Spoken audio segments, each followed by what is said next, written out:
the smartest thing to go fishing on that day? It's got to take something pretty epic to keep us from going. There's nothing worse than canceling a fishing trip because of the weather.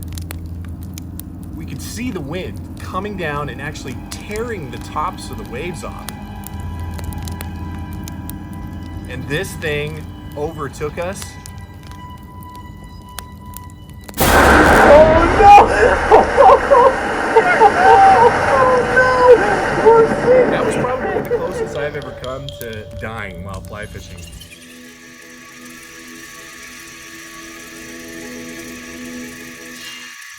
Ooh, that is hot.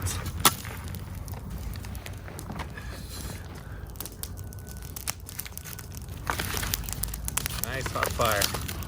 I've gotten pretty good at this, building a fire, you know, kind of make it almost like a little oven, get all the heat and coals surrounded by logs, and man, the thing burns hot for a winter day. It's kind of chilly out.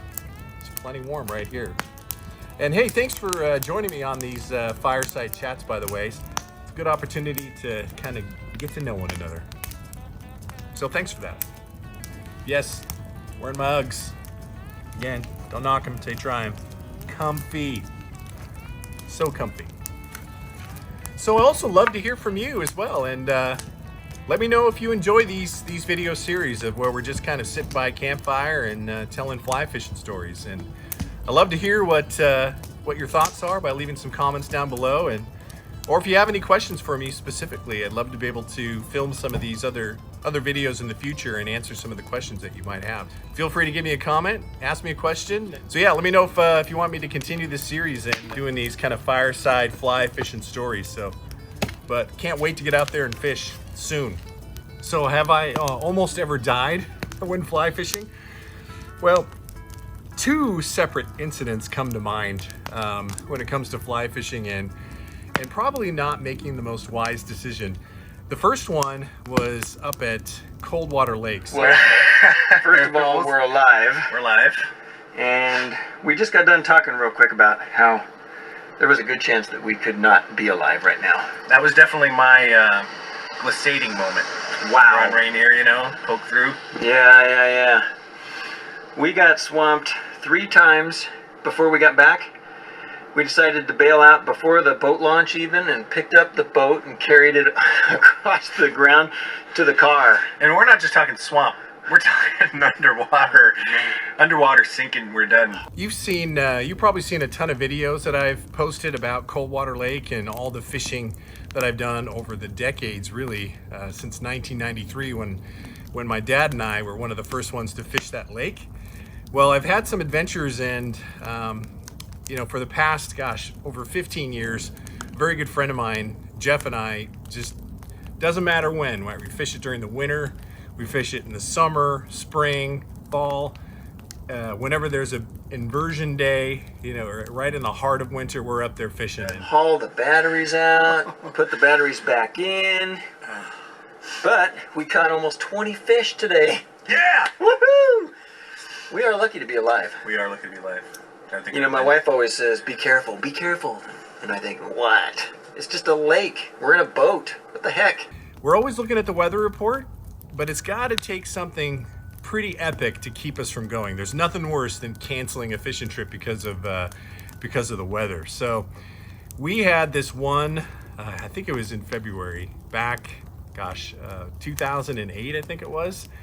The weather report, you know, was a bit sketchy. You know, Coldwater Visitor Center has a great weather station and keeps us up to date on the wind, velocity, and that type thing. And, you know, anything over 15 miles an hour can really get tough to fish, even if you're trying to hide within the coves and certain areas of the lake that you can kind of escape the wind.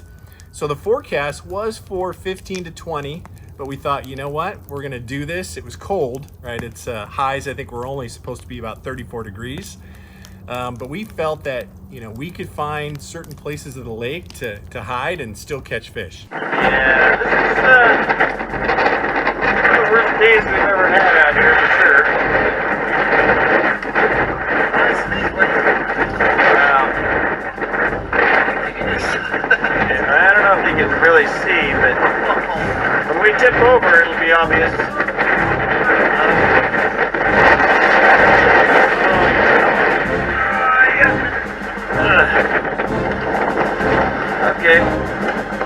5. I'm on 5.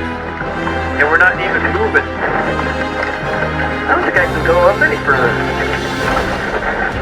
Still not the worst. But I have 8 fish. You have 10 fish just now. Comes the tsunami. Huh. Baby right Oh, here. yeah. Oh, man, I don't know why we didn't bring our surfboards. Oh, hi. Whoa, hello. Look at them up there. They're breaking. That's where we're headed, dude. Ocean rollers. But we felt that, you know, we could find certain places of the lake to hide and still catch fish. And we did, because we caught, gosh, we had 15 fish between the two of us before the weather event. Oh, no!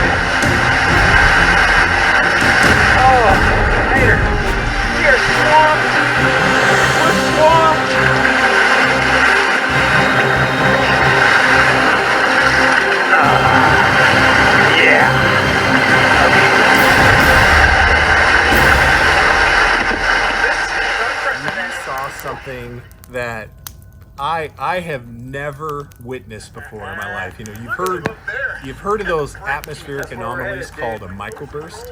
Well, I'm fairly certain we saw that event, because we looked up, and the only way that we can describe what we saw coming for us was there were already whitecaps on the lake, right? It was like being out in the bay, somewhere out in the Puget Sound on a windy day, and we could see the wind coming down, and actually it's tearing the tops of the waves off.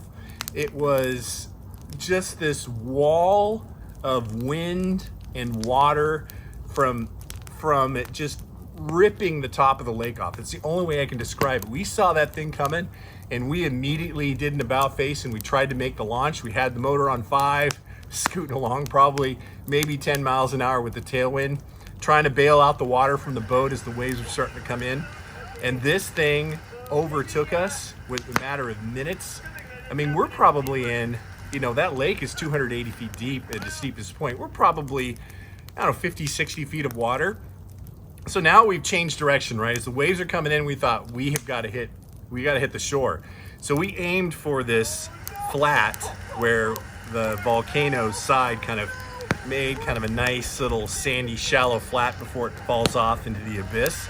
So we're hightailing to that, and I mean the boat is getting lower and lower in the water because every wave was just nearly filling it at the max. Things were floating inside the boat. I think the only reason why we didn't sink is because the boat is made out of wood, but that doesn't always mean it's not going to sink. We had it weighted down with ourselves plus a whole bunch of gear and batteries. But I think it was the forward momentum from the motor pushing the boat, right? We kind of try to keep everything above water as we have the motor on 5, which is this high setting, the wind pushing us. So we kind of glided subsurface, and then finally, right when everything was just at that point where it's going to sink, boom, we hit the ground. Thank God. But it's just one of those things you look back on and wonder, you know, was that really the smartest thing to do? Was it the smartest thing to go fishing on that day? But fortunately, I had the wherewithal. Thank goodness, right? I filmed this event, because I would be sitting here, it would be like telling you a fishing story, right? Because really, how was it really that windy? You know, there's always some skepticism, right? Just like, I caught a fish this big, when you know it probably might have been only this big.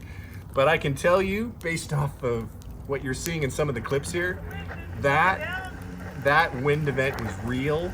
We went back and looked at the weather station when we got back home. The highest gust was like 79 miles an hour. And I bet in that microburst moment, it had to have been pushing, you know, 90 miles an hour. It was like nothing I've ever seen. And the fact that I was able to film it all and get it on film was pretty crazy. But that was the time, and one of the only times that I truly thought that, you know, we were probably not going to make it. And then we recorded a little something in the end, kind of summarizing our experience. But that was probably the closest I've ever come to dying while fly fishing. I think our lens is fogging up. Oh, shish. Yeah. We're sinking! There we go. See, we're There we sinking. go. There, now we're back. Now we're back live. Anyway. We're live. Yeah.